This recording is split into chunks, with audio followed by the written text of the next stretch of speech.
Hello, আসসালামু আলাইকুম ইব্রাহিম, কেমন আছেন সবাই? আমি আলহামদুলিল্লাহ ভালো। আজকে আমি নদীর গুঁড়া মাছ রান্না করতেছি। সব রেডি করে নিছি, হাতে মাখিয়ে রান্না করব। ছোট মাছ যেহেতু। পেঁয়াজ দিয়ে দিলাম, কাঁচামরিচ দিয়ে দিলাম। আজকে একটু টমেটো দিয়ে রান্না করবো, 2টা টমেটো দিয়ে দিছি। আদা বাটা, না এটা জিরা বাটা, আদা রসুন বাটা দিয়ে দিলাম, পেঁয়াজ বাটা দিয়ে দিলাম,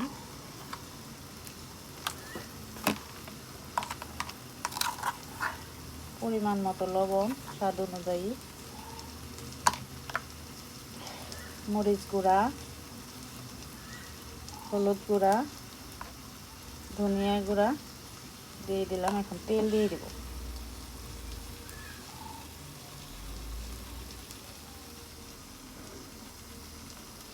তেলটা একটু বেশি করে দিয়ে দিব। হাতে মাখিয়ে রান্না করলে তেলটা একটু বেশি দিতে হয়।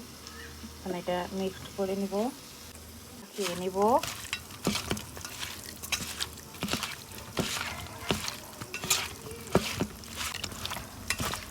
ভালো করে মাখিয়ে নিব।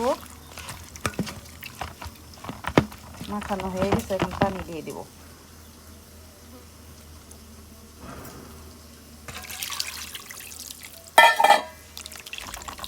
এটুকুই পানি দিব, আস্তে আস্তে হয়ে যাবে।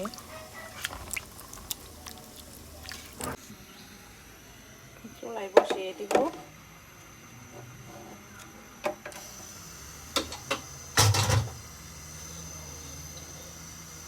দিয়ে দিব বরফ ফুটে গেছে।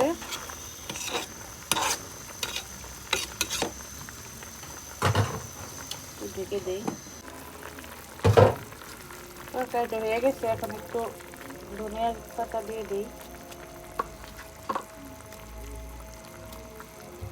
ঢেকে দিই।